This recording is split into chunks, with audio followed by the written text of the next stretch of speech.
Shalom, Injil Kejadian, pasal 11, yang terdiri dari 3 judul dan 32 ayat. Judul yang pertama, Menara Babel, dimulai dari ayat pertama sampai pada ayatnya yang ke-9. Beginilah firman Tuhan, adapun seluruh bumi, satu bahasanya dan satu logatnya. Maka berangkatlah mereka ke sebelah timur dan menjumpai tanah datar di tanah Sinear, lalu menetaplah mereka di sana. Mereka berkata seorang kepada yang lain, marilah kita membuat batu bata dan membakarnya baik-baik. Lalu bata itulah dipakai mereka sebagai batu dan tergala-gala sebagai tanah liat. Juga kata mereka, marilah kita dirikan bagi kita sebuah kota dengan sebuah menara yang puncaknya sampai ke langit, dan marilah kita cari nama, supaya kita jangan terserak ke seluruh bumi. Lalu turunlah Tuhan untuk melihat kota dan menara yang didirikan oleh anak-anak manusia itu. Dan ia berfirman, mereka ini satu bangsa dengan satu bahasa untuk semuanya. Ini barulah permulaan usaha mereka, mulai dari sekarang apapun juga yang mereka rencanakan, tidak ada yang tidak akan dapat terlaksana. Baiklah kita turun dan mengacau balaukan di sana bahasa mereka, sehingga mereka tidak mengerti lagi bahasa masing-masing. Demikianlah mereka diserahkan Tuhan dari situ ke seluruh bumi, dan mereka berhenti mendirikan kota itu.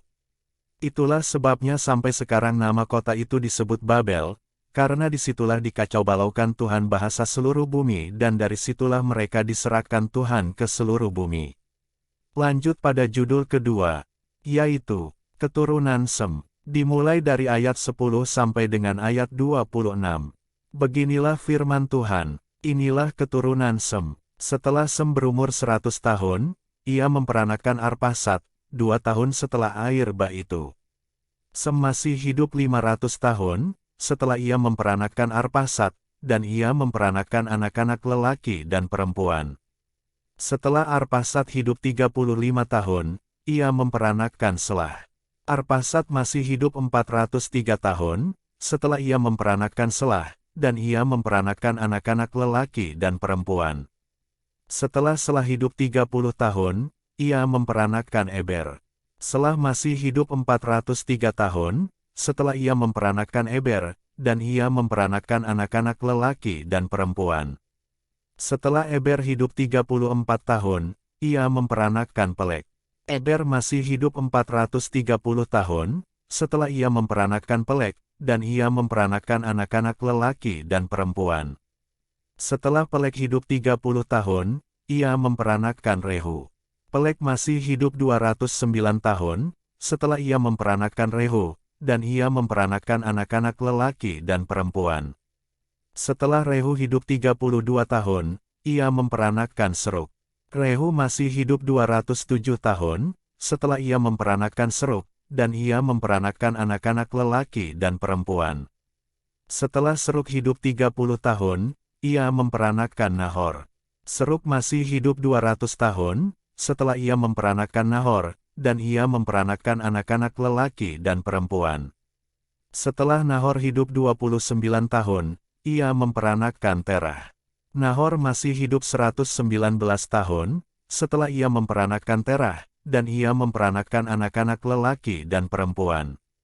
Setelah Terah hidup 70 tahun, ia memperanakan Abram, Nahor dan Haran.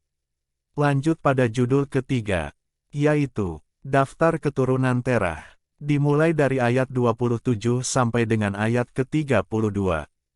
Beginilah firman Tuhan, inilah keturunan Terah. Terah memperanakan Abram, Nahor dan Haran memperanakan Lot. Ketika Terah, ayahnya, masih hidup, matilah Haran di negeri kelahirannya, di Ur Kasdim. Abram dan Nahor kedua-duanya kawin, nama istri Abram ialah Sarai, dan nama istri Nahor ialah Milka, anak Haran ayah Milka dan Yiska. Sarai itu mandul, tidak mempunyai anak.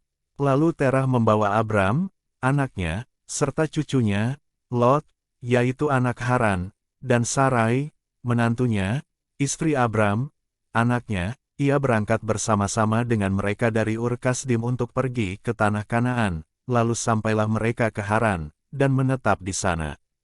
Umur Terah ada 205 tahun, lalu ia mati di Haran.